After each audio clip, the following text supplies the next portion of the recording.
রাত প্রায় ৯টা। আকাশ থেকে গুড়ি গুড়ি বৃষ্টির ফোঁটা পড়ছে। সূর্যের রোদে যখন সমগ্র শহর ঝলসে যাচ্ছে, তখন শান্তির পরশ হয়ে আকাশ থেকে বৃষ্টি পড়ছে। ঢাকা গাজীপুর শহরের একটি রাস্তায় গাড়ির দুর্ঘটনা হয়েছে। গাজীপুর জনবহুল এলাকা থাকার কারণে এখানে দুর্ঘটনা ঘটার সাথে সাথে লোকজনের ভিড় জমে।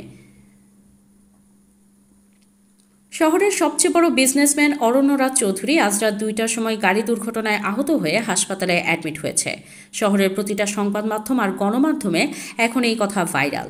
ঘটনাস্থলে পুলিশ সহ হাজার হাজার মানুষের ভিড় জমে গেছে। পুলিশ তার উদ্ধারকারী সংস্থার লোক দিয়ে গাড়ির ভেতর থেকে অরণ্যর রক্তাক্ত দেহ বের করে এনেছে। অরণ্যর মাথা থেকে রক্ত যেন নদীর স্রোতের মতো বয়ে যাচ্ছে। তার সমস্ত শরীর জুড়ে রক্তের ছোপ ছোপ দাগ রয়েছে। তার হাতে পায়ে সহ শরীরের অনেক অংশ ছুলে গেছে।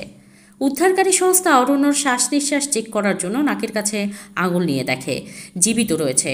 তবে ওর শরীর থেকে আর মাথা থেকে যেমন করে রক্ত পড়ছে, যদি এখনই ব্লাড যাওয়া বন্ধ না হয় তাহলে তাকে বাঁচানো অসম্ভব। প্রায় ৩০ মিনিট আগেই তার অ্যাক্সিডেন্ট হয়েছে। হঠাৎ করে ট্রাক এসে জোরে তার গাড়িকে ধাক্কা দেয়, যার কারণে অরণ্যর মাথা গাড়ির সামনের অংশের সাথে লাগে আর গাড়ি উল্টে যাওয়ার কারণে তার পায়ে বাঁ হাতে ব্যথা পায়। অরণ্যর মাথার এত আঘাত পেয়েছে যার কারণে তার বাঁচা প্রায় অসম্ভব। যদি অরণ্য বেঁচে যায়ও, হয় সে সারা জীবন কোমায় থাকবে, না হয় প্যারালাইসিস হয়ে যাবে। প্রায় ৫ মিনিটের মধ্যে অ্যাম্বুলেন্স চলে আসে। অরণ্যর নিথর দেহ সেখানে ওঠানো হয়।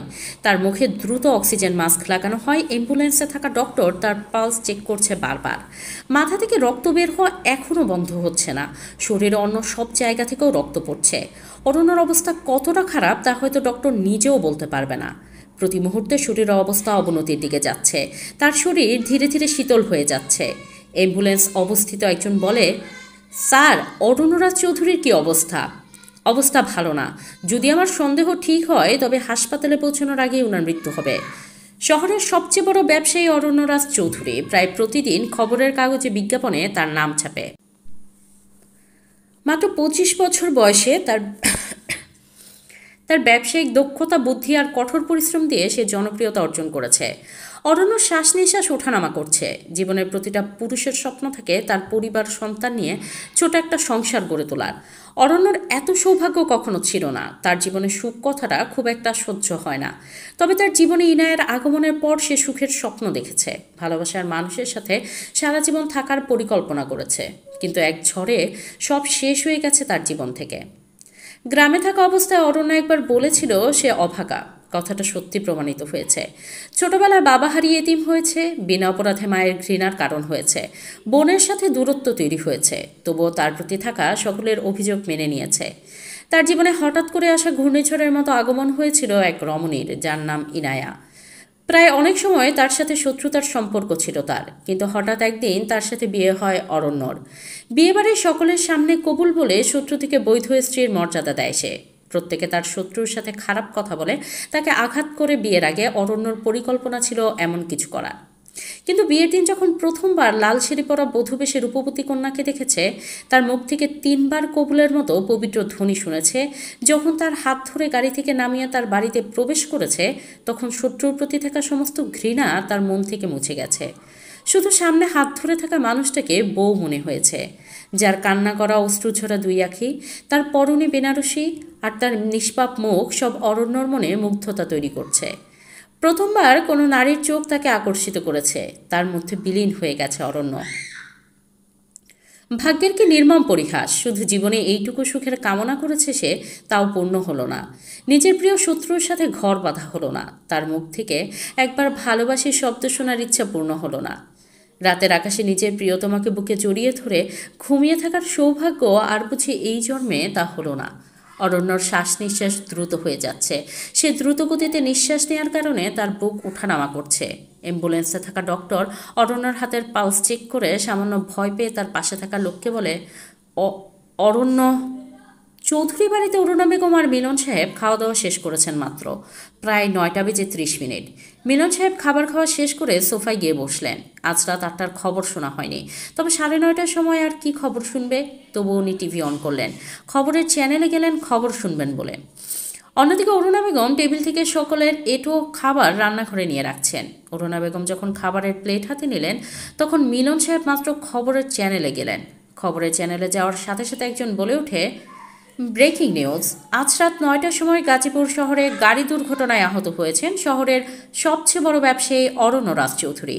পুলিশ গাড়ির ভেতর থেকে তার দেহ বের করেছে। তবে পুলিশের কথা অনুসারে বর্তমানে অরণ্য রাজ চৌধুরীর অবস্থা খুবই খারাপ। দুর্ঘটনায় ওনার মাথা থেকে প্রচুর রক্তপাত হয়েছে। টিভিতে থাকা লোকের মুখে অরণ্য রাজ চৌধুরীর নাম শুনে অরুণা বেগমের হাত থেকে খাবারের থালি পড়ে যায়। মিলন সাহেব সোফা থেকে উঠে বসে পড়ে। অরুণা বেগম টিভির দিকে তাকিয়ে দেখে সেখানে অরণ্য রাজ চৌধুরী নামটা জ্বলজ্বল করছে এবং অরণ্যর ছবি রয়েছে। অরুণা বেগম পাশে থাকা চেয়ার শক্ত করে ধরে বলে, মিলন, অরণ্য। মিলন চৌধুরী নিজের কানকে বিশ্বাস করতে পারছে না। এখন হঠাৎ করে অরণ্যর অ্যাক্সিডেন্ট হয়ে যাওয়ার কথা শুনে উনি সম্পূর্ণ শকড। নাতাশা সিঁড়ির মধ্যে দাঁড়িয়ে সব শুনেছে। সে তাড়াতাড়ি করে ইভানের রুমের দিকে ছুটে যায়। রুমের মধ্যে অন্ধকার করে বসে আছে ইভান।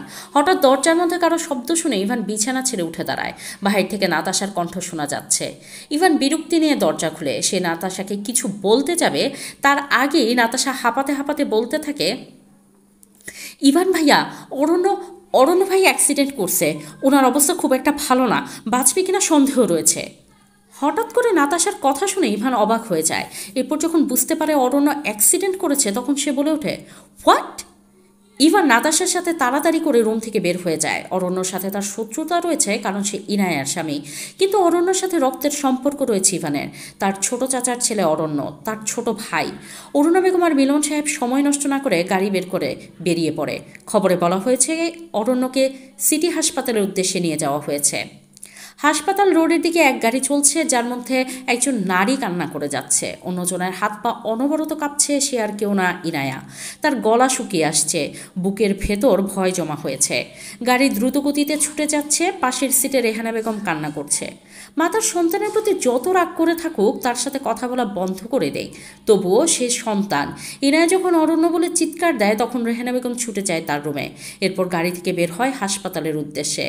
সাইমা এখনও কিছু জানে না। তার এই অবস্থায় এখন যদি অরণ্যর অ্যাক্সিডেন্টের কথা শুনে তবে সে উত্তেজিত হয়ে যাবে, যা তার সন্তানের জন্য ক্ষতিকর।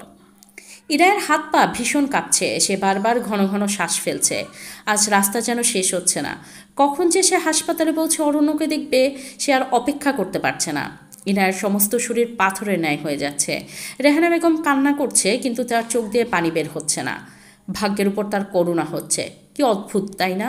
ছোটবেলা একটা মানুষের জীবন থেকে সব কেড়ে নিয়েও শান্তি হলো না তার ভাগ্যের। কিন্তু যদি এবার অরণ্য তার জীবন থেকে চলে যায় তাহলে সে কি করে বাঁচবে? অরণ্য ছাড়া ইনায়ার কোনো অস্তিত্ব নেই। প্রায় রাত 10টা। হাসপাতালে এসে গাড়ি থামে ইনায়ার। চৌধুরী বাড়ির সকলে সে পৌঁছায় একই সময়। অরুণা বেগম আর রেহানা বেগমের মধ্যে আগে দেখা হয়নি। বৌভাতের অনুষ্ঠানের দিন রেহানা বেগম রুমে ছিলেন। তবুও রেহানা বেগমের কান্না থামাতে অরুণা বেগম তার কাছে যায়, তাকে সান্ত্বনা দেয়। ইনায়া, ইভান, মিলন সাহেব আর নাতাশা হাসপাতালের ভেতরে চলে যায়। হাসপাতালের একজন ডক্টর কেবিন থেকে বের হয়েছে। ইনায়া তার কাছে ছুটে যায় আর বলে, গাজীপুরে একটু আগে যে অ্যাক্সিডেন্ট হয়েছে সেই রোগীর কি অবস্থা? ওনাকে কোন কেবিনে রাখা হয়েছে? ডক্টর বলে, ও হ্যাঁ, গাজীপুর থেকে একজন অ্যাক্সিডেন্ট রোগী নিয়ে আসা হয়েছে, তবে উনি বেঁচে নেই। অ্যাম্বুলেন্সে করে নিয়ে আসার সময় উনি মারা গেছেন। ওনার লাশ মর্গে রাখা হয়েছে। ডক্টরের কথা শুনে ইনায়ার শরীর অবশ হয়ে যায়। সে শুধু শুনতে পায় যে উনি আর বেঁচে নেই, মারা গেছেন। ইনায়ার শরীর অবশ হয়ে পড়ে যেতে যাবে তার আগে ইভান তাকে ধরে বলে, ইনায়া। ইনায়া শুধু মৃদুস্বরে উচ্চারণ